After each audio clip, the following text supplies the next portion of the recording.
নমস্কার, আমি অরিন্দম। আপনাদেরকে স্বাগত জানাই আজকের এই অনুষ্ঠান কথায় ও কবিতায় সৌমিত্র স্মরণে। সৌমিত্র চট্টোপাধ্যায় একজন মহান অভিনেতা,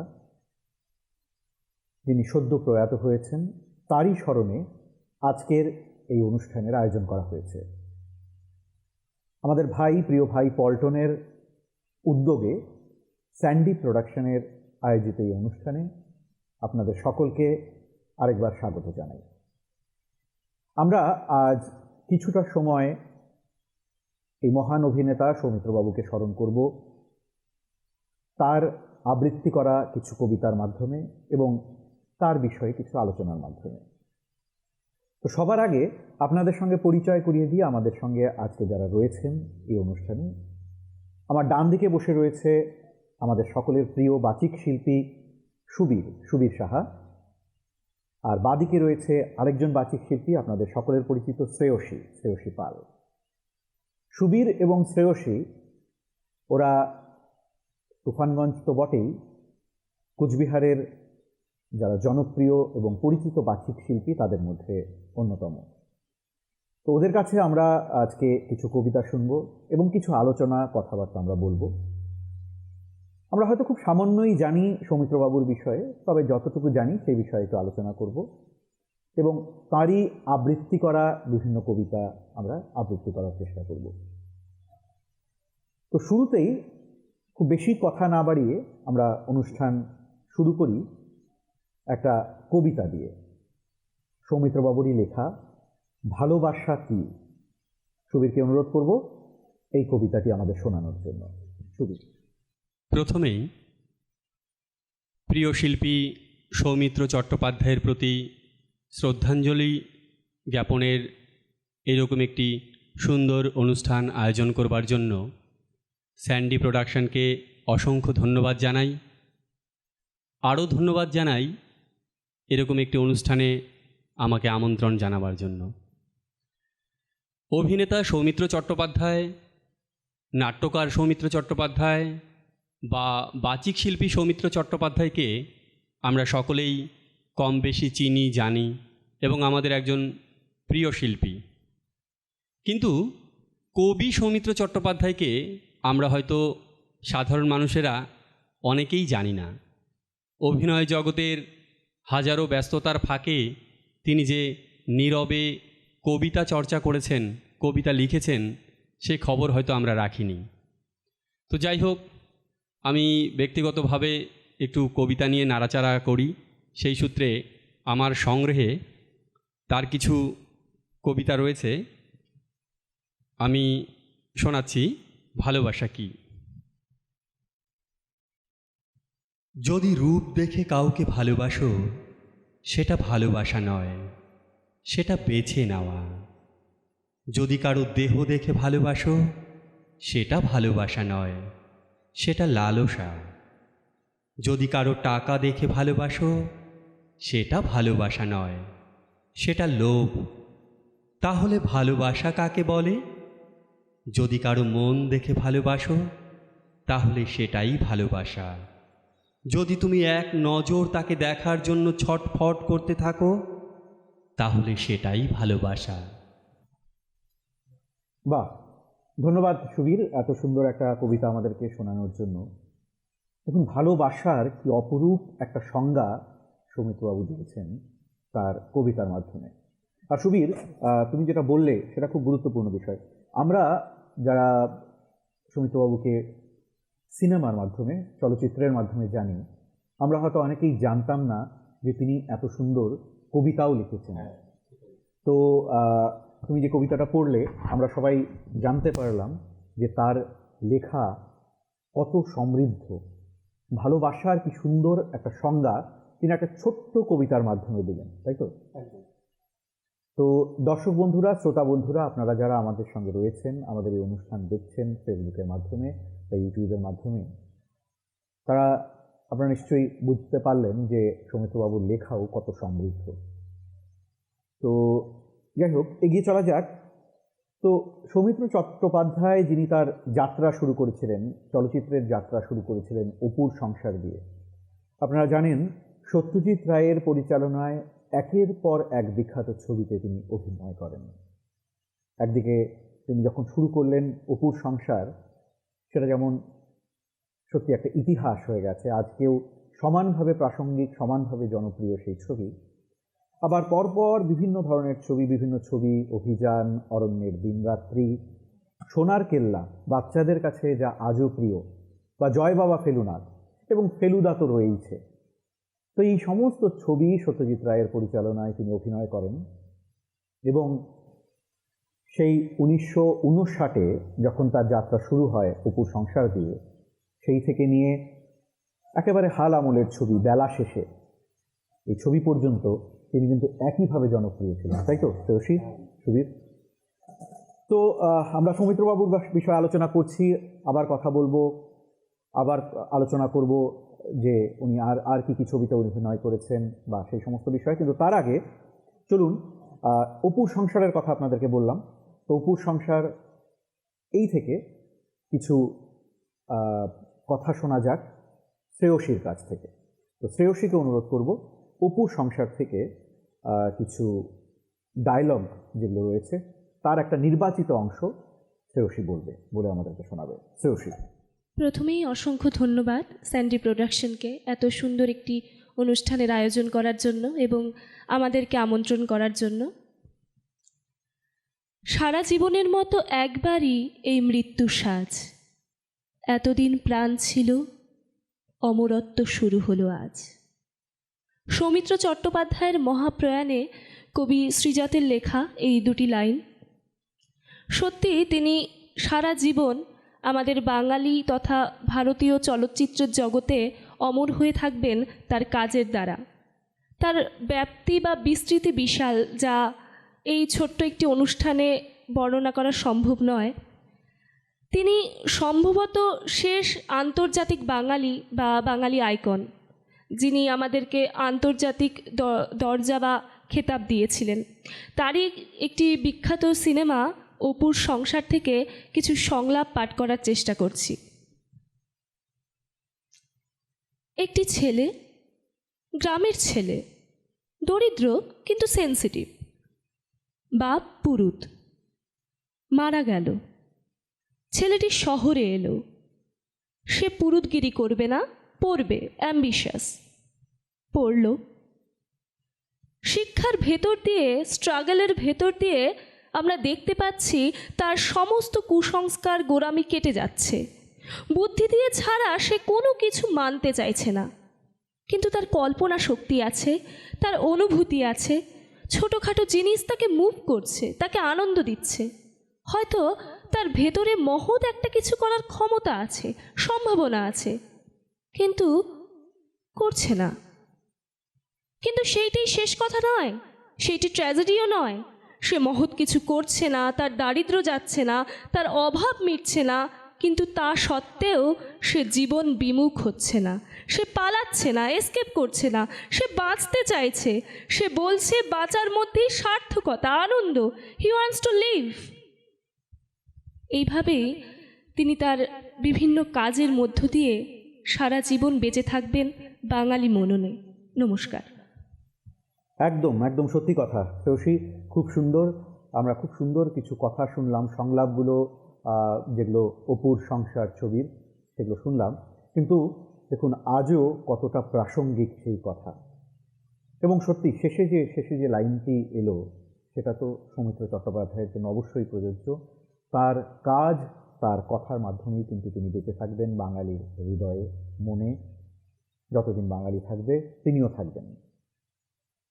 তো একটু আগেই যেমন বলছিলাম, 1959 সালে তার চলচ্চিত্রের যাত্রা শুরু হয় অপুর সংসার ছবির মাধ্যমে।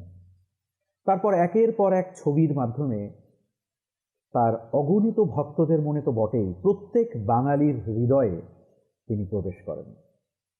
প্রত্যেক বাঙালির ড্রয়িং রুমে তিনি প্রবেশ করেন, প্রত্যেক বাঙালির বাড়িতে তিনি প্রবেশ করেন।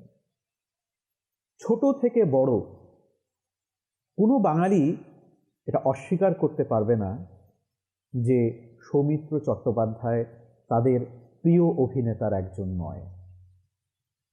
আপনারা যদি সোনার কেল্লা বা জয় বাবা ফেলুনাথ এই সমস্ত ছবির ব্যাপারে কথা বলেন, দেখুন বাচ্চারা আজও এই সমস্ত ছবি, আজকাল তো কত নতুন নতুন ছবি তৈরি হচ্ছে, বাচ্চাদের জন্য অনেক কিছু তৈরি হচ্ছে, কার্টুন হচ্ছে, অনেক কিছু হচ্ছে, কিন্তু এই সমস্ত ছবি এই জয় বাবা ফেলুনাথ হোক বা সোনার কেল্লা হোক বা এই ধরনের ছবিগুলো বাচ্চাদের মনে কিন্তু আজও দাগ কাটে। আবার একই সঙ্গে বিখ্যাত চরিত্র ফেলুদা, আমরা যখনই ফেলুদার কথা ভাবি, ফেলুদার অভিনয় কিন্তু সৌমিত্র চট্টোপাধ্যায়ের পরেও অনেকেই করেছেন, তাই তো সুবীর? সব্যসাচী করেছেন এবং আরও অনেকেই করেছেন, তারাও যথেষ্ট ভালো অভিনয় করেছেন। কিন্তু কোথাও যেন ফেলুদা কথাটা এলেই সৌমিত্রবাবুর কথা মনে হয়, একদম সেটাই হচ্ছে একটা বিশাল একটা ব্যাপার যে একজন অভিনেতা কিভাবে মানুষের মনে দাগ কাটতে পারেন। তো আমরা এগিয়ে যাব, এরপরে সুবীরকে অনুরোধ করব আমাদের আরেকটি কবিতা শোনাতে, এক এক দিন। কার লেখা সুবীর? সৌমিত্রবাবুরই লেখা। অরিন্দম দা তো সৌমিত্রবাবু সম্পর্কে অনেক কিছুই বললেন, আমরা জানলাম, এবং এটা নতুন করে আর বলার অপেক্ষা রাখে না যে আমরা ছোটোবেলা থেকে সৌমিত্র চট্টোপাধ্যায়কে চিনেছি সিনেমার মধ্য দিয়েই মূলত। কিন্তু সৌমিত্রবাবু যে কত বড় কবিত্বের অধিকারী ছিলেন সেটা বোঝা যাবে আমি তার আরেকখানি কবিতা এক এক করে কবিতাখানি পাঠ করলে দর্শক বৃন্দ এবং অরিন্দমদা বুঝতে পারবে যে তিনি সত্যিই কত বড় কবিত্বের অধিকারী ছিলেন। তো এটাও সৌমিত্র চট্টোপাধ্যায়ের নিজের লেখা কবিতা। বা দারুণ। দেখুন নির্বাচনগুলো যে করা হয়েছে, এবং সুবীর আমি সত্যি এবং শ্রেয়সী তোমাদের সাধুবাদ জানাই যে শুধুমাত্র অন্যের কবিতা যেগুলো উনি আবৃত্তি করেছেন সেগুলো নয়, সেগুলো তো আমরা অবশ্যই শোনাবো, সেগুলো তো আমরা আবৃত্তি করবই, কিন্তু তার সঙ্গে ওনার নিজের লেখা, নিজের সৃষ্টি যেগুলো, সেগুলো নিয়ে আমরা এখানে আলোচনা করছি, সেটা কিন্তু একটা খুব গুরুত্বপূর্ণ বিষয়। এই প্রসঙ্গে একটা কথা বলতে চাই। একটি অনুষ্ঠানে কবি শঙ্খ ঘোষ আক্ষেপের সুরে বলেছেন যে সৌমিত্র চট্টোপাধ্যায় সারা জীবন অন্যের কবিতাই আবৃত্তি করে গেলেন, অথচ উনি যে তার যে কবিসত্তা, এত এত ভালো কবিসত্তা ছিল, তিনি যে কবিত্বের অধিকারী ছিলেন, সেটা ওপরে কখনো তেমন আলো পড়েনি। তাই এই অনুষ্ঠানে যে সেই দিকটাও প্রকাশিত হচ্ছে সেটা দেখে খুব ভালো লাগছে। বাহ, খুব সুন্দর, খুব সুন্দর। ধন্যবাদ শ্রেয়সী। হ্যাঁ, এটা বড়াই করে বলাই যায় যে অনেক সাধারণ মানুষ যারা শুধু সৌমিত্রবাবুকে একজন অভিনেতা রূপেই দেখেছেন, তাদের কাছে এই রূপটি প্রকাশিত হবে যে তিনি কতটা আধুনিক ছিলেন, আধুনিক কবিতা লিখেছেন। আমি পাঠ করে শোনাচ্ছি। এক এক দিন। এক এক দিন একটা নদী জেগে ওঠে এই দেহটার মধ্যে, কুল ভেঙে দেয়, নিরাপদ যা কিছু ছিল খরস্রোতে ভাসে। এক এক দিন ভালোবাসার জন্যে মনে এত ঢেউ ওঠে, সেই সুনামিতে হাট বাজার কাছারি দপ্তর সব ভেসে যায়। এক এক দিন সুন্দরীর জন্যে হাহাকার, আকাশ বাতাস বসন্তের গানে ভরিয়ে দেয়। এক এক দিন নদী জেগে ওঠে ডমরু বাজিয়ে, তোমারও ঘুম ভাঙাতে চায়। বসন্তের গানও সেদিন বুঝি বলতে চায়, যেদিন থাকবো না সেদিনও ভালোবেসো। স্মৃতিও এক একদিন সত্যি হয়ে ওঠে। বাহ, অপূর্ব, অপূর্ব সুন্দর। যেদিন থাকবো না সেদিনও ভালোবেসো। সুবীর, সত্যি অনেক ধন্যবাদ আরেকবার তোমাকে এত সুন্দর একটা কবিতা আমাদেরকে শোনানোর জন্য। এবং এই যে শেষ লাইনটা, দর্শক বন্ধুরা, শ্রোতা বন্ধুরা যারা আমাদের সঙ্গে রয়েছেন, যেদিন থাকবো না সেদিনও ভালোবেসো। আমরা তো ভালোবাসবই, আমরা তো ভালোবাসবই আপনাকে। আপনি যেখানেই থাকুন, আপনি তো আমাদের মনে, হৃদয়ে, বাঙালি হৃদয়ে সব সময় থাকবেন। 20 কোটি বাঙালি সারা বিশ্বে রয়েছে। আমার মনে হয় না এমন কোনো বাঙালি হবেন যিনি আপনাকে ভুলে যেতে চাইবেন। সবসময় মনে রাখতে চাইবেন সবাই আপনাকে। তাই আপনি হয়তো এই পৃথিবীতে নেই, কিন্তু আপনি কিন্তু রয়েছেন আমাদের সবার সঙ্গে। আরেকবার ধন্যবাদ আপনাদের সকলকে আমাদের সঙ্গে থাকার জন্য, এবং এই অনুষ্ঠান আপনারা দেখছেন স্যান্ডি প্রোডাকশনের আয়োজনে। পল্টনকে অনেক ধন্যবাদ আমাদেরকে সুযোগ দেওয়ার জন্য, এত সুন্দর একটা অনুষ্ঠান আয়োজনের জন্য। তো আমরা একটা সুন্দর কবিতা শুনলাম, এক এক দিন, সৌমিত্র চট্টোপাধ্যায়ের লেখা। আমরা ধীরে ধীরে এগোবো পরের অনুষ্ঠানের দিকে, পরের কবিতার দিকে। তো তার আগে একটু বলতে চাই যে সৌমিত্র চট্টোপাধ্যায় ছবির বা চলচ্চিত্রে অভিনয়ের আগে থিয়েটারে অভিনয় করতেন। কিছুদিন আগে একটা ইন্টারভিউ দেখছিলাম ছবির শ্রেয়সী, তাতে সৌমিত্রবাবু নিজে বলেছেন যে তিনি শিশির ভাদুরীর অভিনয়ে অনুপ্রাণিত হন, এবং থিয়েটারে উনি দেখেছেন তার অভিনয় এবং চেষ্টা করেছেন তার কাছ থেকে অনেক কিছু শেখার জন্য। আর একটা ইন্টারভিউ দেখছিলাম তার, দূরদর্শনের আর্কাইভ থেকে একটা ইন্টারভিউ তাতে দেখানো হচ্ছিল। তাতে সৌমিত্র চট্টোপাধ্যায় তার ছোটবেলার বন্ধুদের সঙ্গে একটা নিছক আড্ডার মতোই একটা অনুষ্ঠান, তাতে ছোটবেলা থেকেই যে ওনার মধ্যে এই যে অভিনয়ের প্রতি একটা ঝোঁক, একটা প্রবণতা, সেটা কিন্তু তৈরি হয়েছিল বলে তার বন্ধুরা জানিয়েছেন। তো তাতে বলা হয়েছে, খুব মজার মজার কিছু কথা উনি নিজে শেয়ার করেছেন এবং ওনার বন্ধুরা শেয়ার করেছেন, যে এখানে উনি বলছেন যে পড়াশুনোর ব্যাপারে খুব একটা ইচ্ছে ছিল না, লুকিয়ে লুকিয়ে অভিনয় দেখতে যাওয়া, যাত্রা দেখতে যাওয়া, বা অভিনয়ে অংশগ্রহণ, কোনো কোনো নাটকে অংশগ্রহণ, ছোট বাড়িতে ওই আগে যেমন আমরা ছোটোবেলায় করতাম আর কি, একটা রবীন্দ্র জয়ন্তী হলো, আমরা চারদিকে মায়ের শাড়ি টাঙিয়ে একটা অনুষ্ঠান করলাম আর কি। তো উনিও যে এরকম ধরনের অনুষ্ঠান করেছেন, আমি সেদিন ওনার সেই ইন্টারভিউটাতে শুনলাম।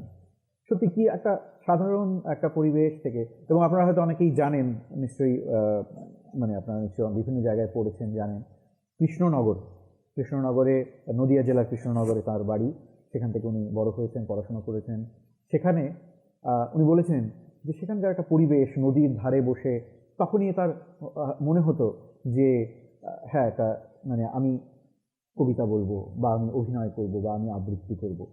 তো সেই যে ধারাটা, সেই যে ছোটবেলা থেকে নিজের মনের মধ্যে ধীরে ধীরে সেটাকে তৈরি করেছেন, বড় হয়েছেন, এবং তারপর তিনি সেই যে তার অভিনয়ের দক্ষতা, সেটাকে কাজে লাগিয়ে তিনি হয়ে উঠেছেন সৌমিত্র চট্টোপাধ্যায়, আমাদের সকলের প্রিয়। এই প্রসঙ্গে একটা কথা বলবো, তুমি এইমাত্র বললে যে উনি সত্যি আমাদের সবার পরিচিত এত বড় একজন অভিনেতা, কিন্তু বরাবরই ওনার নৈতিকতা, মনুষ্যত্ববোধ সত্যি আমাদের সবাইকে খুব অনুপ্রাণিত করে। উনি ছিলেন বরাবরই মাটির মানুষ। উনি কোনো কিছু পারতেন বলে তার সেই অহংকার বোধটা ছিল না। তিনি সবসময় শিখতে চেষ্টা করতেন, পড়াশোনা করতেন, চর্চা করতেন।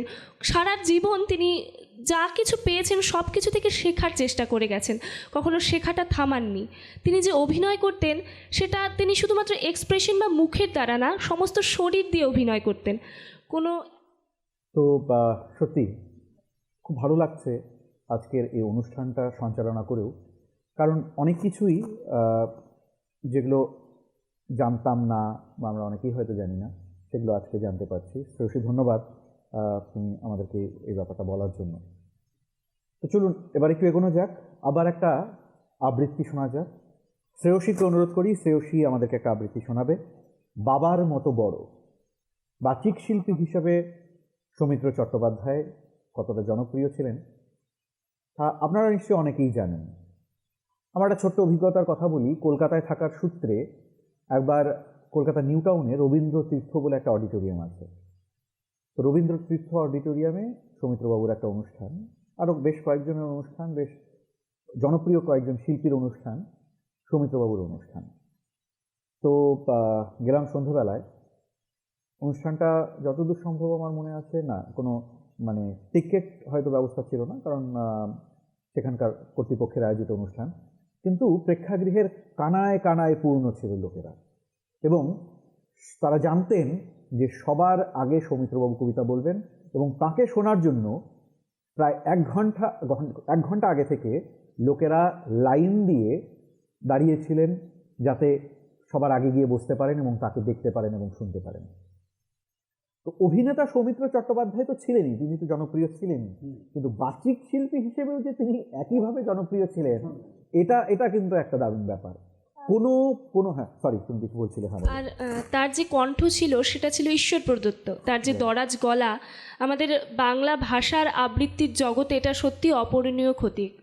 একদম, কারণ তার মতো একজন পুরুষ কণ্ঠের শিল্পী বাংলার ভাষার আবৃত্তিতে আছে বলে আমার জানা নেই। একদম দৃপ্ত কণ্ঠ। অনেক ক্ষেত্রেই আমরা দেখি যে বাচিক শিল্পীরা আবহ সঙ্গীতের ব্যবহার করেন এবং আবৃত্তি করেন, কিন্তু সৌমিত্র চট্টোপাধ্যায়ের কবিতা আবৃত্তিগুলো যেগুলো যদি শোনা যায় ইউটিউবে বা বিভিন্ন জায়গায় যদি শোনা যায়, আপনারা দেখবেন অনেক ক্ষেত্রেই আবহ ছাড়া উনি কবিতা বলেছেন, কিন্তু কবিতাগুলি একইভাবে জনপ্রিয় হয়েছে, সমানভাবে জনপ্রিয় হয়েছে। যেমন অন্যান্য শিল্পীরা আবহর সঙ্গে করেছেন, সেগুলো যেমন জনপ্রিয়, একইভাবে জনপ্রিয় আবহ ছাড়াও।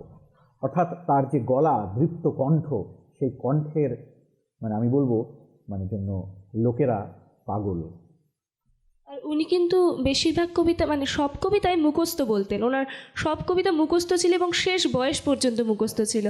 যেখানে সত্যজিৎ রায়ের ফেলুদার সাথে এটা ওনার একটা অদ্ভুত মিল, যে ফেলুদার যেমন স্মৃতিশক্তি খুবই প্রখর ছিল, সেরকম সৌমিত্র চট্টোপাধ্যায় আমাদের রিল লাইফের ফেলুদারও স্মৃতিশক্তি ততটাই প্রখর ছিল।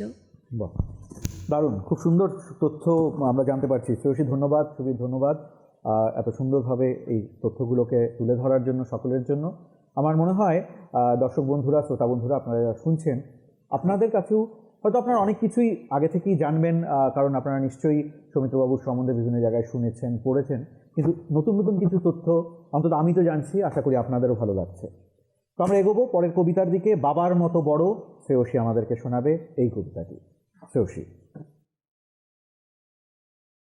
মিলনের উপায় ছিল না, সেজন্য প্রণয়ের আকর্ষণ ছিল প্রবল। রবি ঠাকুরের জীবন স্মৃতির একটি অংশ। আমরা সকলেই জানি আমাদের ছোটবেলা শিশু মনে বিভিন্ন রকম আকর্ষণ বোধ জন্মায়, কারণ আমাদের মা বাবারা বিভিন্ন নিষেধাজ্ঞার গণ্ডি করে দেয় আমাদের সামনে। তার জন্য আমাদের মনে বিভিন্ন কৌতূহল জন্মায়, আকর্ষণ বোধ জন্মায়। তাই আমাদের মনে হয় আমরা কবে বড় হব, মা বাবার মতো বড় হব, যেখানে আমাদের কোনো নিষেধাজ্ঞা থাকবে না, আমরা মনের মতো আমাদের সব কিছু করতে পারবো। এই নিয়েই রবীন্দ্রনাথ ঠাকুরের কবিতা ছোট বড়, যা সৌমিত্র চট্টোপাধ্যায়ের কণ্ঠে বহুল প্রচলিত একটা কবিতা। এটি পাঠ করবার চেষ্টা করছি। এখনো তো বড় হইনি আমি, ছোট আছি ছেলে মানুষ বলে।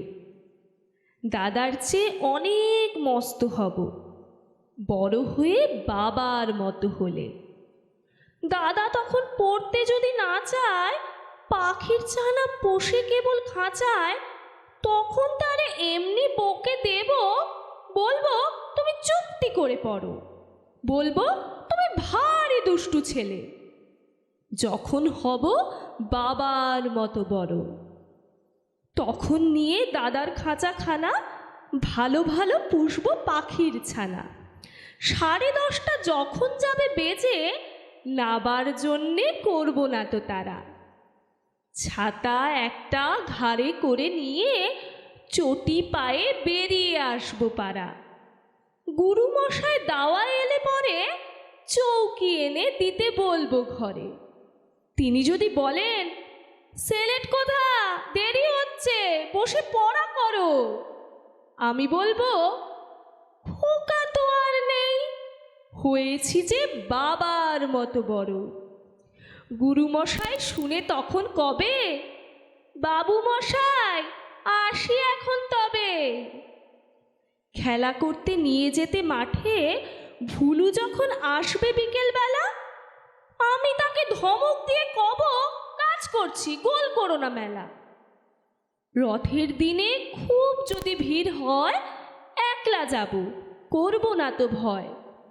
মামা যদি বলেন ছুটে এসে, হারিয়ে যাবে আমার কোলে চড়ো, বলবো আমি, দেখছো নাকি মামা, হয়েছি যে বাবার মতো বড়।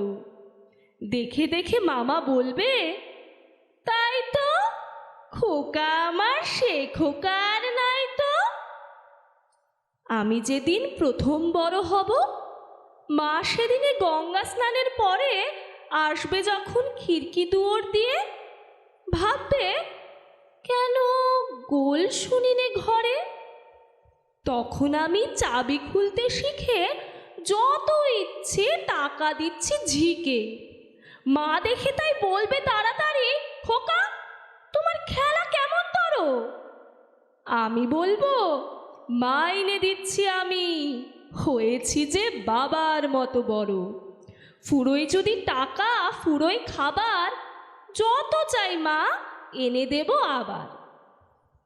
আশ্বিনীতে পুজোর ছুটি হবে, মেলা বসবে গাজনতলার হাটে। বাবার নৌকো কত দূরের থেকে লাগবে এসে বাবুগঞ্জের ঘাটে। বাবা মনে ভাববে সোজাসুজি, খোকা তেমনি খোকাই আছে বুঝি। ছোট ছোট রঙিন জামা জুতো কিনে এনে বলবে আমায় পরো। আমি বলবো, দাদা পড়ুক এসে, আমি এখন তোমার মতো বড়। দেখছো নাকি যে ছোট মাপ জামার, পড়তে গেলে 8 হবে যে আমার। নমস্কার। বাহ, খুব সুন্দর, খুব মজার একটা কবিতা, কিন্তু প্রত্যেকটি কথাই কত গুরুত্বপূর্ণ, তাই না? বাহ, ধন্যবাদ শ্রেয়সী, এত সুন্দর একটা কবিতা আমাদের শোনানোর জন্য। তো বেশ কিছুটা সময় আমরা পেরিয়ে এলাম সৌমিত্র চট্টোপাধ্যায়ের বিষয়ে কথায় এবং কবিতায়। আজকের আমাদের যে অনুষ্ঠান, কথায় ও কবিতায় সৌমিত্র চট্টোপাধ্যায়কে স্মরণ।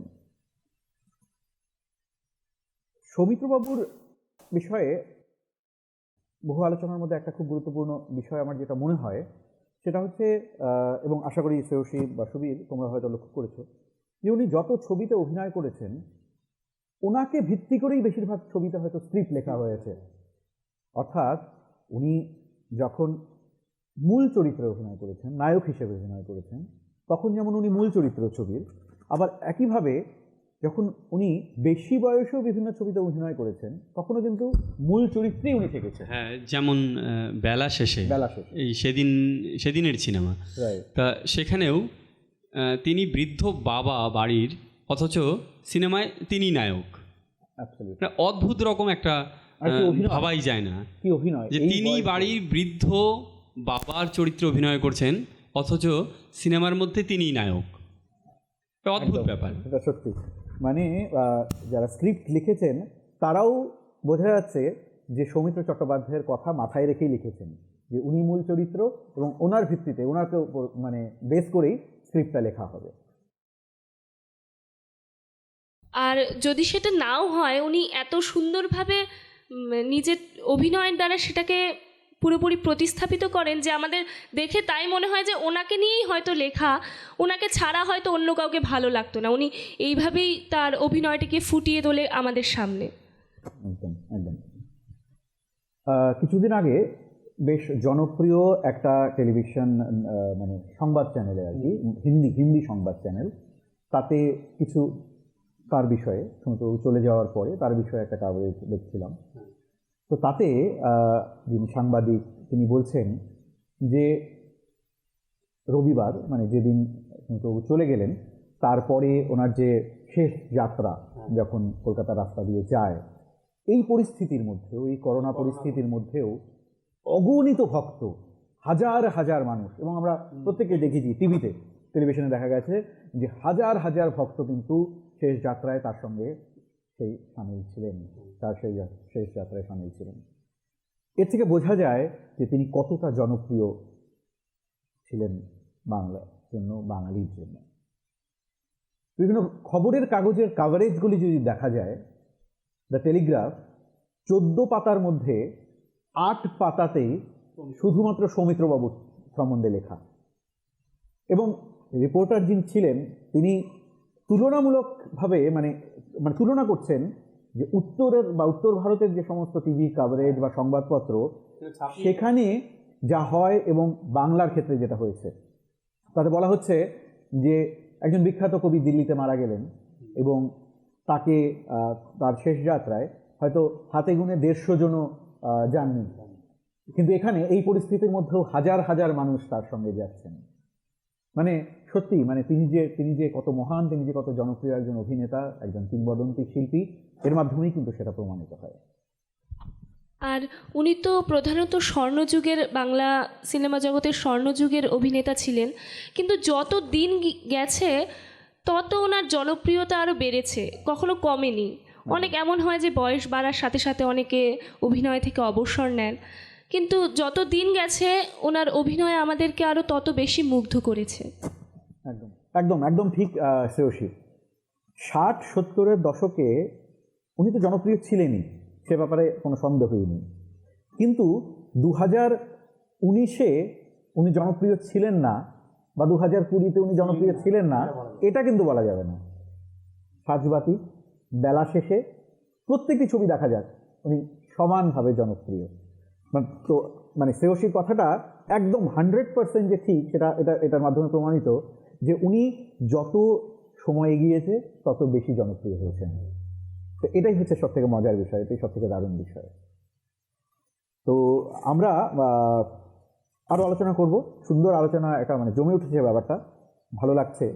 আমরা স্মরণ করছি তাকে, তার কাজের মাধ্যমে স্মরণ করছি। আমাদের মনে তো তিনি সবসময় থাকবেনই, কিন্তু মানে এই যে কথাগুলো বলতে নিজেকে একটা অন্যরকম যেন কেন একটা অনুভূতি আসছে যে আমি একজন বাঙালি, আর আমি একজন এমন বাঙালির বিষয়ে কথা বলছি যিনি এই বাংলাকে বিশ্বের দরবারে একটা বিশাল বিশাল বড়ভাবে প্রতিষ্ঠিত করেছেন। চলুন শোনা যাক পরের কবিতা, আবৃত্তি করবে সুবীর। সত্যি খুব সুন্দর একটা কবিতা আমরা শুনবো এবার, মৃত্যুর সঙ্গে 3 পাত্রী। সুবীরকে অনুরোধ করব সুন্দর কবিতাটি শোনানোর জন্য। ধন্যবাদ। বাচিক শিল্পী রূপে সৌমিত্র চট্টোপাধ্যায় যে সকল কবিতা আবৃত্তি করেছেন সেগুলো প্রত্যেকটি আমাদের কাছে এক একটি সম্পদ। তার কবিতার যে তালিকা, সেই তালিকার মধ্যে মৃত্যুর সঙ্গে 3 পাত্রী একখানি কবিতা রয়েছে, যেটি লিখেছেন কবি শিশির চন্দ। এই কবিতাখানি সৌমিত্র চট্টোপাধ্যায়ের কণ্ঠে ভীষণভাবে জনপ্রিয়। আমি চেষ্টা করছি সেই কবিতাটি আপনাদের শোনানোর জন্য, শোনাতে। তার আগে আরেকটা কথা বলি যে মৃত্যুর সঙ্গে 3 পাত্রী, সৌমিত্রবাবুও যেন মৃত্যুর সঙ্গে 3 পাত্রী খেলে চলে গেলেন, পেছনে সব পড়ে রইল। এই কবিতায় একটা মিল খুঁজে পাওয়া যায়। একদম সঠিক কথা। মৃত্যু আয়, 3 পাত্রী খেলি আয়, এখানে ভাদ্রের করা রোদ আছে, ভ্যাপসা একটা গরম আছে, রাস্তার মাঝখানে কুকুরের সঙ্গম আছে। তা থাক, তাতে আমার কি, মৃত্যু আয়, 3 পাত্রী খেলি আয়, এখানে ব্যাংক ব্যালেন্স আছে, ফিক্সড ডিপোজিট আছে, প্রভিডেন্ট ফান্ড আছে, গ্র্যাচুইটি আছে, পেনশন আছে, ডেবিট ক্রেডিট কার্ড আছে। তা থাক, তাতে আমার কি, সব পড়ে থাক, মৃত্যু আয়, 3 পাত্রী খেলি আয়। এখানে ছড়ানো ছিটানো কয়েকটা প্রেম আছে, কয়েকটা ঘৃণা আছে, খান কয়েক কবিতা আছে, গিলে ফেলা কয়েকটা দীর্ঘশ্বাস আছে, এলোমেলো কয়েকটা হা হুতাশ আছে। তা থাক, কি আর করা যাবে, মৃত্যু আয়, 3 পাত্রী খেলি আয়। এখানে শরতের সকাল আছে, ঝরে পড়া শিউলি আছে, দুকুল দোলানো কাশবন আছে, নীলকণ্ঠ পাখি আছে। তা থাক, তাতে আমার কি, মৃত্যু আয়, 3 পাত্রী খেলি আয়। এখানে ডেড বডি নিয়ে যাবার গাড়ি আছে, শ্বেত পদ্মের মালা আছে, অগরু গন্ধ আছে, ক প্যাকেট ধূপ কাঠি আছে, 2টো তুলসী পাতা আছে, 1 টুকরো গীতা আছে, বল হরি হরি বল ধ্বনি আছে, ফ্যাচাত ফ্যাচাত কান্নার সিম্ফনি আছে, টিকিধারী বামুন পুরুত আছে, আর একটা জ্বলন্ত চুল্লি আছে। তা আছে থাক, তাতে আমার কি, ওরা সব অপেক্ষায় থাক। মৃত্যু আয় তো আয়, এখন আমরা জমিয়ে তিন পাত্তি খেলি আয়। বাহ, অপূর্ব অপূর্ব। তুমি যখন কবিতাটা বলছিলে সুবীর, আমি ওই ভিজুয়ালগুলো আমার মাথায় আসছিল, যে তার শেষ যাত্রায় তিনি যখন যাচ্ছেন টিভিতে দেখছিলাম আর কি।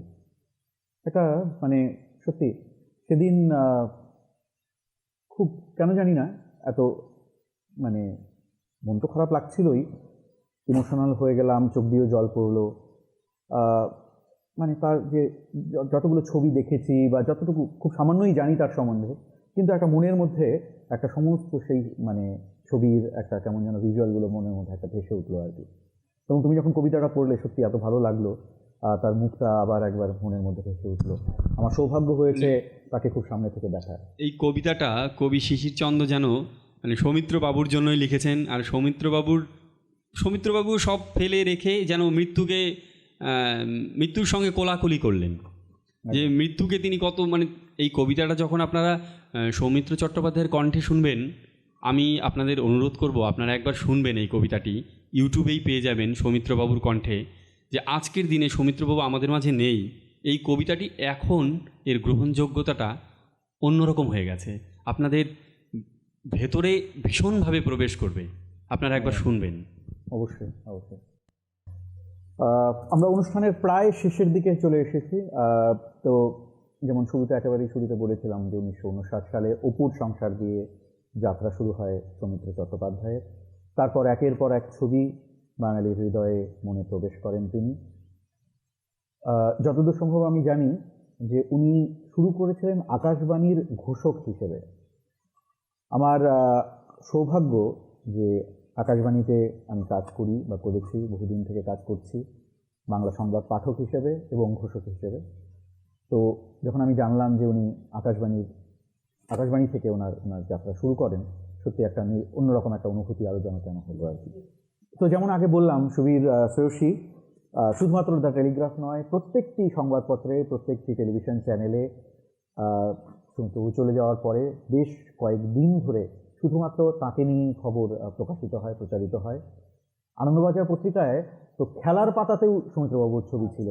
তিনি যে ক্রিকেট খেলতে ভালোবাসতেন সেই বিষয়েও সেখানে কিছু লেখা হয়েছে, এই সময় পত্রিকায় লেখা হয়েছে, প্রত্যেকটি খবরের কাগজে। তাহলে চলুন এগোনো যাক। এবার সুবীর এবং শ্রেয়সী আমাদেরকে শোনাবে আজকের আমাদের শেষ নিবেদন। তো সুবীর এবং শ্রেয়সীকে অনুরোধ করছি পরবর্তী এবং আজকের শেষ নিবেদন প্রস্তুত করার জন্য। ধন্যবাদ। রবীন্দ্রনাথ ঠাকুরের লেখা শেষের কবিতা উপন্যাসের শেষ অংশ বিদায় কবিতাটি সৌমিত্র চট্টোপাধ্যায় এবং ব্রততী বন্দ্যোপাধ্যায় দ্বৈত কণ্ঠে আবৃত্তি করেছিলেন। আমাদের পক্ষ থেকে তার প্রতি শ্রদ্ধার্ঘ্য সেই কবিতাটি আমরা দ্বৈত কণ্ঠে, আমি আর শ্রেয়সী চেষ্টা করছি আমরা। কালের যাত্রার ধ্বনি শুনিতে কি পাও, তারি রথ নিত্যই উধাও, জাগাইছে অন্তরিক্ষে হৃদয় স্পন্দন, চক্রে পৃষ্ঠ আধারের বক্ষ ফাটা তারার ক্রন্দন।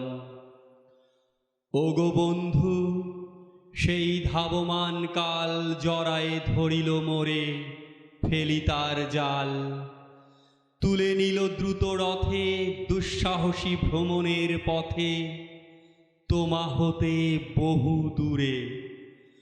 মনে হয় অজস্র মৃত্যুরে পার হয়ে আসিলাম, আজি নবপ্রভাতের শিখর চূড়ায়। রথের চঞ্চল বেগ হাওয়ায় উড়ায় আমার পুরানো নাম, ফিরিবার পথ নাহি, দূর হতে যদি দেখো চাহি, পারিবে না চিনিতে আমায়। হে বন্ধু বিদায়। কোনোদিন কর্মহীন পূর্ণ অবকাশে বসন্ত বাতাসে অতীতের তীর হতে যে রাত্রে বহিবে দীর্ঘশ্বাস, ঝরা বকুলের কান্না ব্যথিবে আকাশ, সেই ক্ষণে খুঁজে দেখো কিছু মোর পিছে রহিল সে, তোমার প্রাণের প্রান্তে বিস্মৃত প্রদোষে। হয়তো দিবে সে জ্যোতি, হয়তো ধরিবে কভু নাম হারা স্বপ্নের মূরতি। তবু সে তো স্বপ্ন নয়, সবচেয়ে সত্য মোর সেই মৃত্যুঞ্জয়।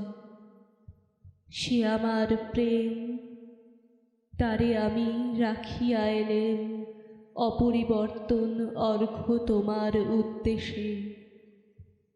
পরিবর্তনের স্রোতে আমি যাই ভেসে কালের যাত্রায়।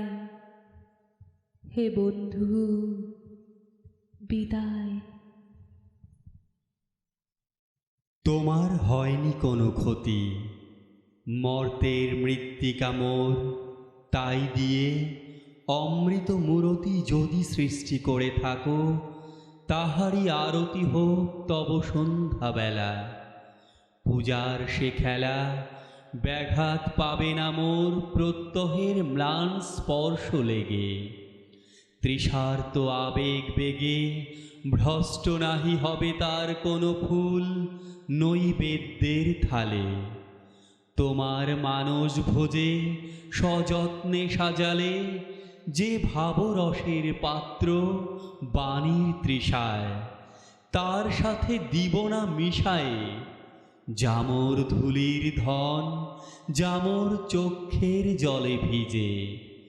আজও তুমি নিজে হয়তো বা করিবে রচন, মোর স্মৃতিটুকু দিয়ে স্বপ্নাবিষ্ট তোমার বচন। ভার তার না রহিবে, না রহিবে দায়। হে বন্ধু বিদায়। মোর লাগি করিও না শোক, আমার রয়েছে কর্ম, আমার রয়েছে বিশ্বলোক।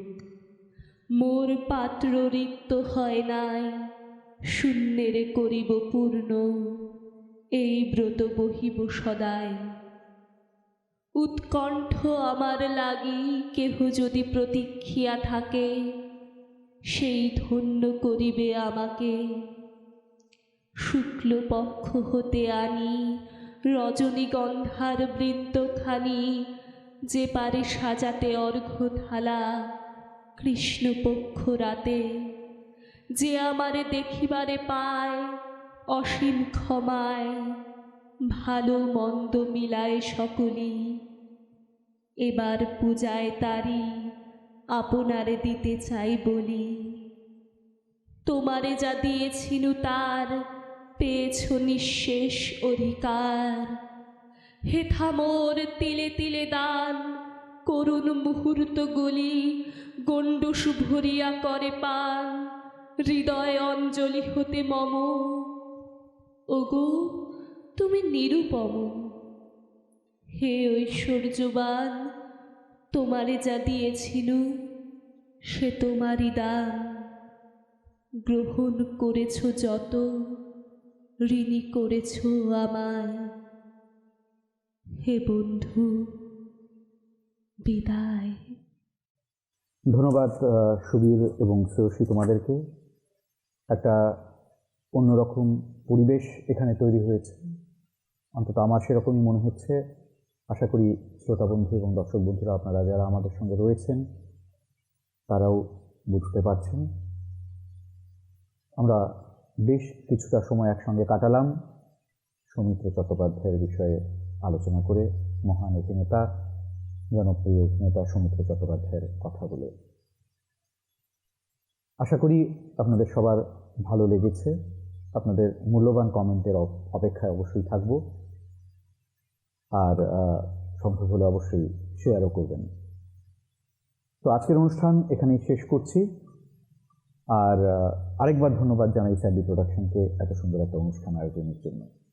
আপনারা সবাই ভালো থাকবেন, সুস্থ থাকবেন। নমস্কার।